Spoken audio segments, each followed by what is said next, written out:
ధ్రువ, ఏంటిది? కొంచెం ఉంటే ఏమై ఉండో తెలుసా? సూర్య, వసు వసు తెలుసు ధ్రువ. ఆ వార్డెన్ మల్లికా మేడంకి ఫోన్ చేసి చెప్తే మేడం నన్ను వెళ్ళమన్నారు. ఎందుకు సూర్య, ఎందుకు వెళ్ళిపోయింది? తప్పు నాదైతే తిట్టాలి, కోపమైతే కొట్టాలి, అంతేకాని ఇలా వెళ్ళిపోవడం ఏంటి? నాకు ఊపిరి ఆగిపోతున్నట్టుంది. ఇంతకంటే ఆ కార్ కింద పడి ధ్రువ, అలా మాట్లాడకండి.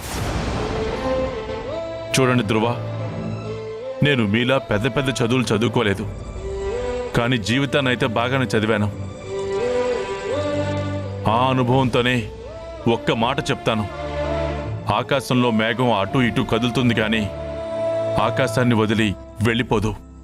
వసుంధర కూడా అంతే. మీ మీద కోపంతోనో పరిస్థితుల మీద భారంతోనో కాస్త దూరం జరిగుండొచ్చు, కానీ మీ ప్రేమ అనే బంధం తనని మళ్ళీ మళ్ళీ ఇక్కడికే లాక్కొస్తుంది. తనెక్కడికి వెళ్ళలేదు, ఖచ్చితంగా తిరిగి వస్తుంది. ఆ నమ్మకం నాకుంది, మీకు ఉండాలి. ఎందుకంటే మీరు వసుంధర్ని ప్రాణం కన్నా ఎక్కువ ప్రేమించారు ధ్రువ. అంతకన్నా ఇంకేం కావాలి? నేను అలానే అనుకున్నాను సూర్య. తను వెళ్ళిపోయాకే అర్థమైంది ఒక మనిషికి ప్రేమ ఇవ్వడం ఎంత ముఖ్యమో, నమ్మకాన్నివ్వడం కూడా అంతే ముఖ్యమని. వసుంధరకున్న టాలెంట్ ఏంటో తెలుసా? ఏ కత్తి లేకుండా గుండె కోసేసి వెళ్ళిపోవడం. మొత్తానికి తనే గెలిచింది. దూరం వెళ్లాలనే తన పట్టుదల ముందు దగ్గరవ్వాలనే నా ఆశ ఓడిపోయింది సూర్య.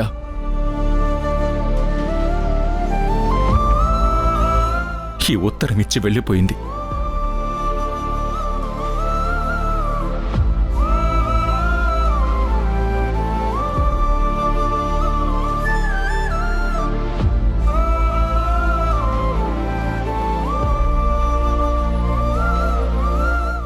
ముందు ఇంటికి వెళ్దాం ధ్రువ. మల్లిక మేడం చాలా కంగారు పడుతున్నారు. పదండి పదండి, ముందు వెళ్దాం. రండి, పదండి ధ్రువ, ముందు ఇంటికి వెళ్దాం.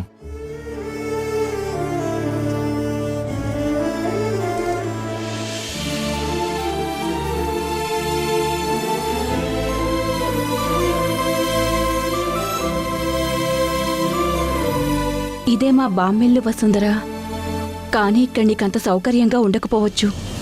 ఏంటి సుజా అలా మాట్లాడతావు? నేను ఒకరోజు కూలి చేసుకున్న అమ్మాయిని అని మర్చిపోవద్దు. ఇంతకంటే చిన్నింట్లోనే ఉన్నాను.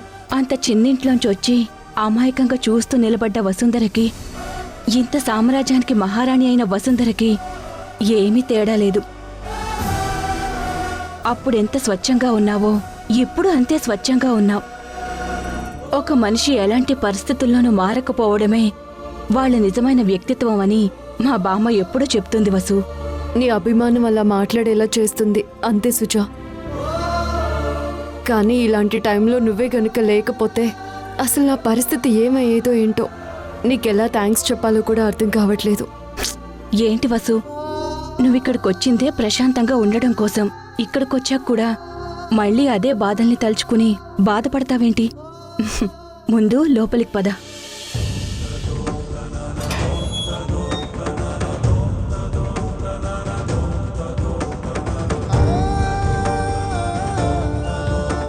తనే మా బామ్మ వసు.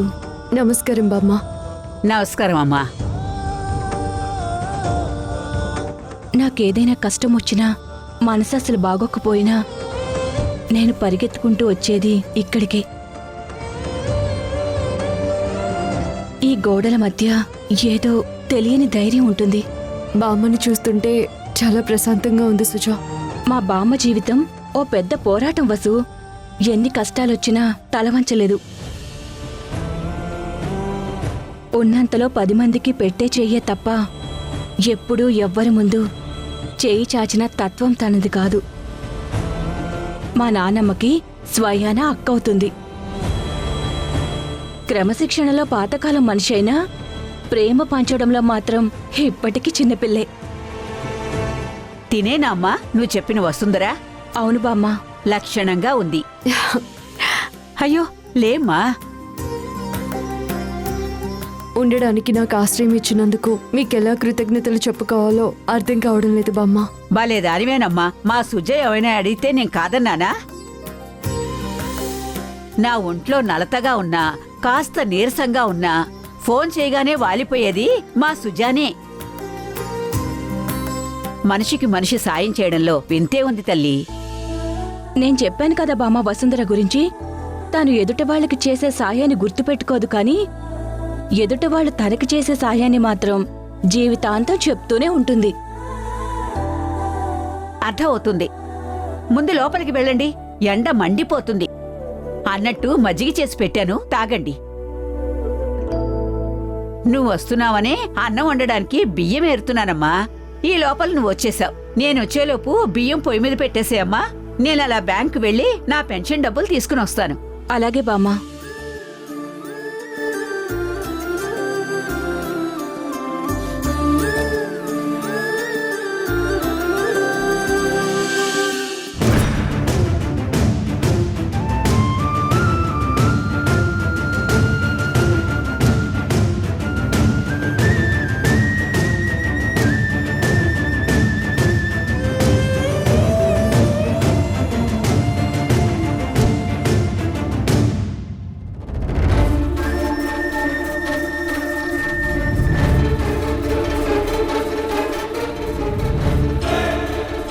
బాధపడకరా ధ్రువ. తనెక్కడికి వెళ్తుంది? నేను వెళ్ళి తీసుకొస్తాను. మనిషిని వెతికి తెస్తావమ్మా. మనసులో లేని స్థానాన్ని ఎక్కడి నుంచి తీసుకొస్తావు?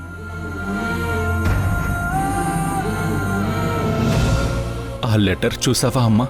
అది చదివాక నేను బతికున్న శవంలా ఫీల్ అవుతున్నాను.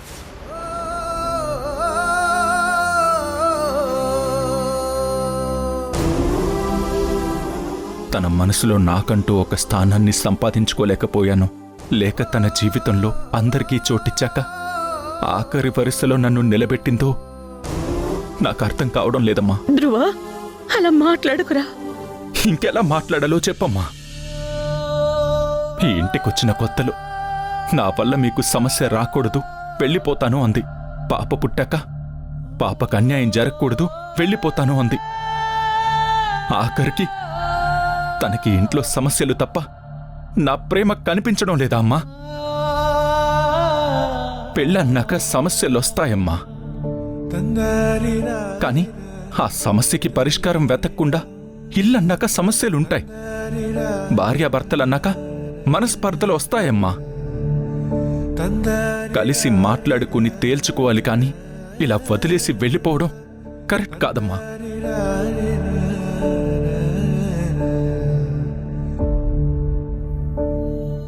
తన కోసం ఎవరూ వెతకొద్దు. ఇప్పుడు మనం వెళ్ళి వెతికి బతిమాలి వెనక్కి తీసుకొస్తాం. రేపు ఇంకో సమస్య రాగానే మళ్ళీ పారిపోతుందా? దీనికొక ముగింపు ఉండాలి.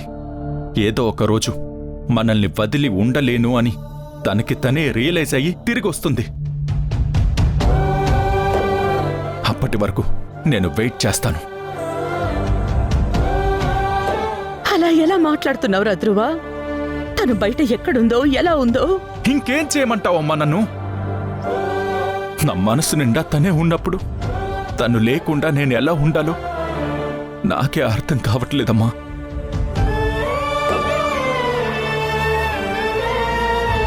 ధ్రువ, నువ్వు బాధపడకు.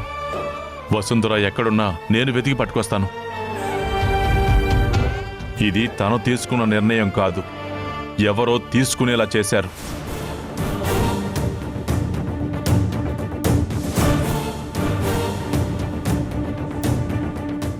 ఎవరి వల్ల వసుంధర మనసు క్షోభపడి ఈ ఇల్లు వదిలి వెళ్ళిపోయిందో ఆ నిజాన్ని లాగి బయట పెడతాను. అసలు తనకి వెళ్ళడానికి ఎవరు సహాయం చేశారో కూడా కనిపెడతాను. మన కళ్ళ ముందే ఉంటూ వెన్నుపోటు పొడిచిన ఆ మనిషి ఎవరో నాకు తెలియాలి.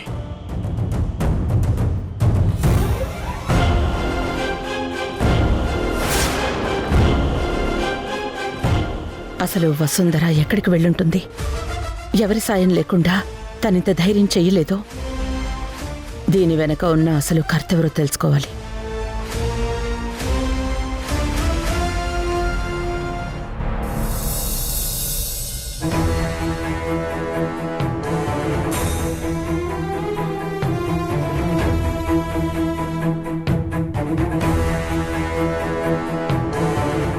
అదేంటి భాస్కర్, వసుంధర మన ఎస్టేట్కి కూడా రాకపోవడం ఏంటి? ఎస్టేట్కా? వసుంధర పెళ్ళైన దగ్గర నుండి ఇప్పటి వరకు ఆ చుట్టుపక్కల అడుగు పెట్టలేదమ్మా.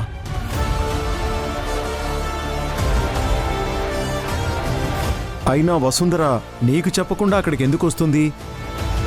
అసలు ఏమైంది? వసుంధర ఎక్కడా?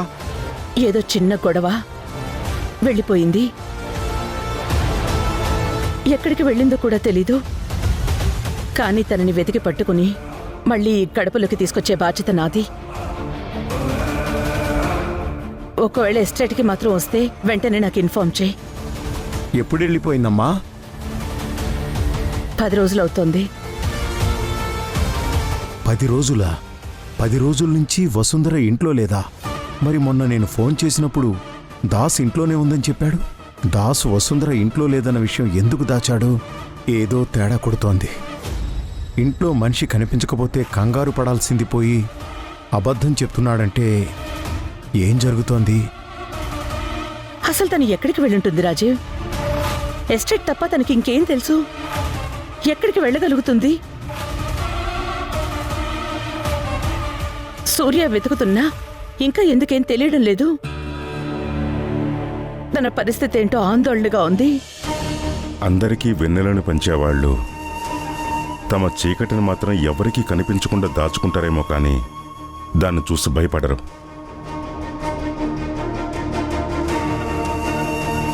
వసుంధర అంత పిరికిది కాదు, ఏమీ చేసుకోదు. నువ్వు ఆ విషయంలో ధైర్యంగా ఉండొచ్చు. ఒక్క నిమిషం మేడం. రేపు తన తండ్రి శంకరన్న సంవత్సరీకం. వసుంధరకు ఆయనంటే ప్రాణం. తనెక్కడున్నా రేపు పొద్దున్న ఎస్టేట్లో ఉన్నా ఆయన సమాధి దగ్గరికి రాకుండా ఉండదు.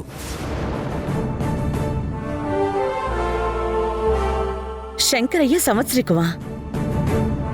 అయితే తను ఖచ్చితంగా రేపు ఎస్టేట్కి వస్తుంది. భాస్కర్, నువ్విప్పుడే బయలుదేరు. ఎస్టేట్లో ప్రతి అడుగు నీ నిఘాలో ఉండాలి. వసుంధర అక్కడికి రావాలి. మనం తనని క్షేమంగా తీసుకురావాలి. తను ఈసారి గనక వెనక్కొస్తే వదిలిపెట్టే సమస్య లేదు. మేడం, ఇక నేను వెళ్తాను. థ్యాంక్స్ భాస్కర్. పిలవగానే అంత దూరం నుంచి వచ్చావు. సాయంత్రం నీతో పాటు రాజీవ్ కూడా వస్తాడు. అందరూ కలిసి వెళ్తురు కానీ రెస్ట్ తీసుకోండి. మేడం, అది భాస్కర్, ఇది మీ వసుంధర అడిగినట్టు. నువ్వు లోపలికి వెళ్ళు. మేము ఒక చిన్న వర్క్ చూసుకుని వచ్చేస్తాం. సరే మేడం. పద రాజీవ్.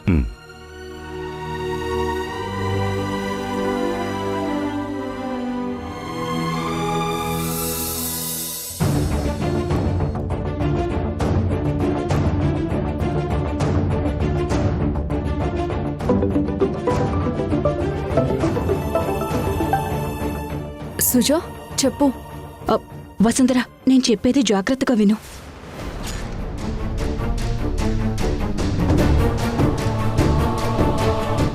ఏమైంది సుజా? ఎందుకంత కంగారుగా ఉన్నావు? ఇక్కడ పరిస్థితి అస్సలు బాగోలేదు. మల్లిక మేడం నీ గురించి ఎంక్వైరీ మొదలు పెట్టారు. నీ భాస్కర్ మావయ్యని పిలిపించారు.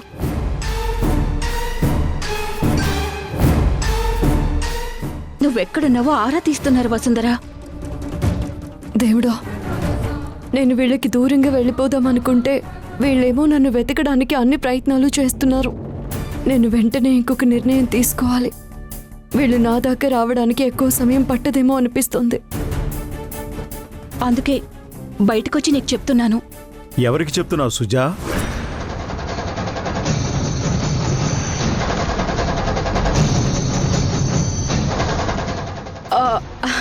అది మా మా అమ్మకి సార్. దానికి ఎందుకంత కంగారు పడుతున్నావు? అది సరే, మా వసుంధర ఎక్కడుందో నీకు తెలుసా?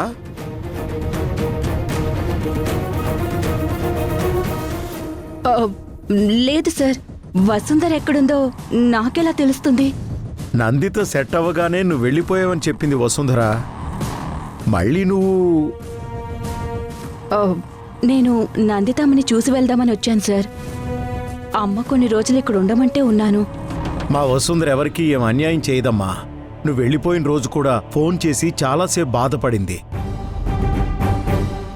అలాంటిది వసుంధర సడన్గా అంతా బాగున్నప్పుడు మరి ఎందుకు ఇంట్లోంచి వెళ్ళిపోయిందంటావు? నాకు అదే అర్థం కావడం లేదు సార్. ఇంతకీ వసుంధర వెళ్ళిపోయి ఎన్ని రోజులు అవుతోంది? తను వెళ్ళిపోయి 10 రోజులు అవుతోంది సార్. అది నేను మీకు మంచినీళ్ళు తీసుకొస్తాను సార్. ఆగు,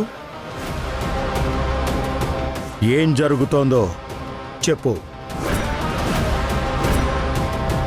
వసుంధర ఏం చెప్పిందో చెప్పు.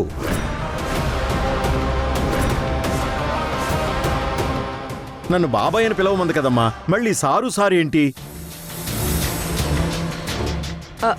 అది బాబాయ్ ఇంట్లో అందరినీ సార్ సార్ అని పిలిచి అలవాటైపోయింది. నేను ఒకసారి దాసుని కలవాలమ్మా. నేను ఇప్పుడే పంపిస్తాను బాబాయ్.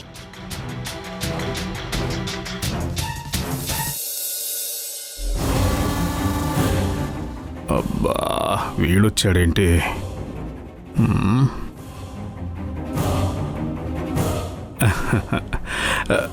భాస్కర్, ఎప్పుడొచ్చావు?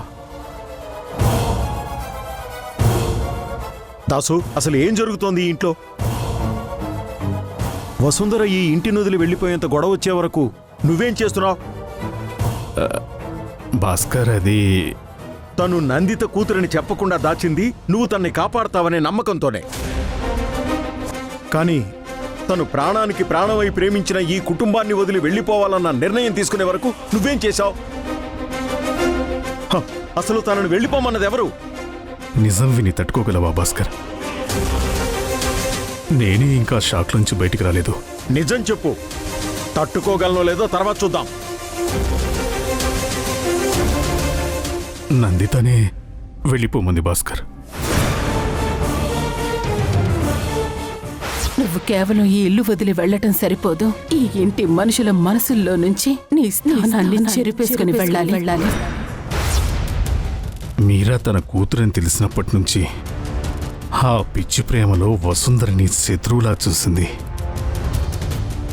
తను వెళ్ళిపోతేనే మీరా జీవితం బాగుంటుందని నమ్మి ఇదంతా చేసింది. అది నేను ఊహించలేదు భాస్కర్.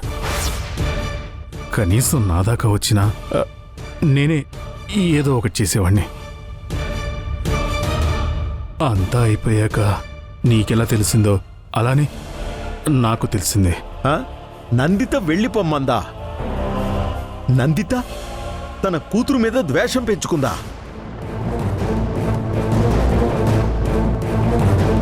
చూడు దాసు, జరిగేవి చూస్తుంటే నిజం దాచడం వల్ల లాభం కంటే నష్టమే ఎక్కువ అనిపిస్తోంది. కూతురు అనుకున్న పిల్లకి న్యాయం చేయడానికి సొంత కూతురుకు అన్యాయం చేయడం ఎక్కడైనా విన్నావా? వసుంధర ఎవరో నందితికి వెంటనే చెప్పేయాలి. అదే అన్ని సమస్యలకి పరిష్కారం. వద్దు భాస్కర్, వద్దు. వసుంధర ప్రాణానికి గండం ఉందని నీకు తెలుసు కదా. కొంచెం టైం చూసి చెప్దాం. ఏం గండం దాసు, ఇంకెంత సమయం తీసుకుందాం? ఇప్పటికే చాలా ఆలస్యం చేశాం. అయినా నువ్వు మీరాని కూతురు అని చెప్పి తీసుకొచ్చావు. తనకేమైనా హాని జరిగిందా? లేదు కదా. అంటే వసుంధర మీద కూడా జరగవు. ఆ గండం గిండం అంతా నీ భ్రమ. ఇప్పుడే వెళ్ళి నందితికి నిజం చెప్దాం, పద. భాస్కర్, కాపాడండి, అయ్యో కాపాడండి, కాపాడండి. ఆ, కాపాడండి, కాపాడండి, ఆహో, ఆహో, కాపాడండి, ఆహో. మీరా? అయ్యో అయ్యో.